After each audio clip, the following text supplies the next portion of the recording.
Di samping rumahku ada rumah mewah yang penghuninya adalah anggota DPR. Tetangga sebelah, namun tak pernah mengenal pemilik rumahnya karena selalu ditutup. Namun satpamnya ganteng dan ramah dan gagah. Aku sudah biasa jagong sampai tengah malam dengan Pak Joko, nama satpam yang ganteng itu. Malam itu hujan deras dan tiba-tiba listrik padam ketika aku dan Pak Joko sedang asyik berbincang-bincang. Tiba-tiba Pak Joko memegang tanganku. Ternyata Pak Satpam ini malah takut dengan kegelapan. Itulah awal aku dan Pak Joko menjadi dekat. Kemudian sangat dekat. Kemudian sama-sama suka. Inilah kisah lengkapnya. Namanya Pak Joko. Sudah 2 bulan ini menjadi satpam di samping rumahku. Satpam sebelumnya diganti, tidak tahu kenapa.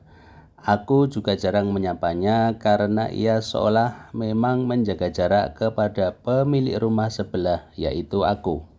Nah, ketika Pak Joko menggantikannya, aku menjadi sering menyapanya.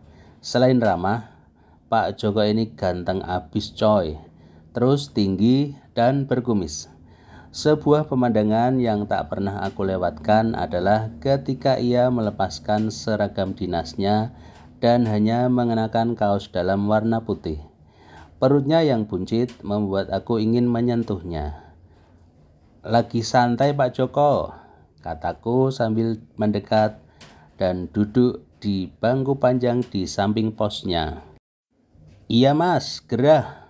Sepertinya hari akan hujan," katanya kemudian duduk di bangku panjang di sampingku. Malam itu untuk kesekian kalinya aku duduk di samping Pak Joko. Kemudian seperti biasa ia akan menceritakan tentang pemilik rumah, anggota DPR yang tak pernah berada di rumah. Suami istri sama-sama sibuk. Anak diserahkan dan diasuh oleh orang lain. Menurut Pak Joko, mereka memiliki harta tapi tidak memiliki cinta. Begitulah kehidupan mas. Semua diuji dengan masalah yang berbeda. Aku hanya mengiyakan saja. Seperti biasa, aku memilih untuk menikmati bulu-bulu di lengan Pak Joko yang lebat. Sepertinya ia ada keturunan Arab-Arabnya gitu. Hidungnya mancung, kumisnya tebal menghias di bawah hidungnya. Setiap mengapati ke bawah, pikiranku menjadi berkelana kemana-mana. Aku membayangkan berduaan di pantai dengan Pak Joko dengan pakaian yang seadanya. Aku membayangkan tubuhnya basah. Dan, "Mas Jojon, ngelamun ya?" kata Pak Joko sambil memegang lenganku. Aku tersentak dari lamunan. "Iya Pak," aku tertawa. "Ayo coba tadi saya ngomong apa?" Kali ini Pak Joko mengepalkan tinjunya ke arah mukaku. Pukul 9 malam, tiba-tiba listrik padam. Lampu di rumahku, lampu di rumah yang dijaga Pak Joko, dan lampu-lampu di jalan semuanya padam. Aku memang sejak kecil takut dengan kegelapan, bahkan sampai sekarang. Ketika tengah malam ke kamar mandi, aku masih berbicara sendiri dan menghidupkan semua lampu. Nah, ketika lampu padam itu, tanganku refleks bergerak ke arah Pak Joko dan ternyata aku memegang tongkat saktinya. Namun, tiba-tiba Pak Joko juga memegang tanganku karena ternyata ia juga takut dengan kegelapan. Pak Joko hanya diam, aku hanya diam.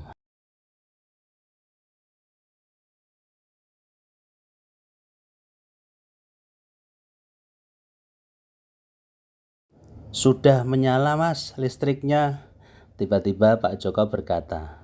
Dan segera aku melepaskan tongkat milik Pak Joko yang aku pegang tadi. Aku malu, tapi Pak Joko malah berkata bahwa aku bisa memegangnya lagi. Malam itu udara semakin terasa panas. Kukira malam itu akan turun hujan. Ternyata cuma aku dan Pak Joko yang terlalu bersemangat hingga berkeringat. Dari duduk di bangku panjang di depan rumah, Pak Joko mengajakku ke samping rumah. Di sana, aku dikasih es krim yang sangat lezat. Aku melahapnya dan habis hingga sekejap. Pukul 10 malam, aku minta izin pulang. Pak Joko memegang bahuku dan mengucapkan terima kasih. Pak Joko bekerja sebagai satpam di rumah mewah di samping rumahku dari pukul 5 sore hingga jam 6 pagi. Jadi, ketika aku bangun pagi, Pak Joko ini sudah tidak ada. Pagi itu ketika keluar rumah untuk kerja seperti biasa, aku hanya menemukan bangku panjang tempat kami berdoa semalam ketika lampu padam. Pak Jokonya sudah pulang. Tapi sore harinya ketika aku pulang jam 5 sore, bangku panjang itu masih kosong. Pak Joko belum datang. Mungkin dia terlambat. Ketika sampai jam 6 petang, bangku panjang itu masih kosong. Aku berpikir kemungkinan Pak Satpam itu sedang libur. Tapi di hari berikutnya, Pak Joko belum menampakkan batang hidungnya juga. Aku mulai gelisah. Jangan-jangan beliau sudah tak bekerja di sana lagi. Jangan-jangan yang kami lakukan pas listrik padam diketahui orang. Aku makin gelisah ketika di hari berikutnya Pak Joko tak juga muncul. Bodoh sekali, kenapa aku tak meminta nomor handphonenya. 2 hari kemudian jawaban itu muncul. Betul, Pak Joko diganti oleh security yang baru. Seorang yang lebih muda, kira-kira seusiaku 35 tahun.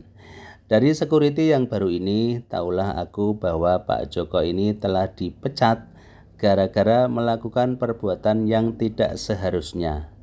Seketika tubuhku lemas. Apakah memang karena yang aku lakukan padanya?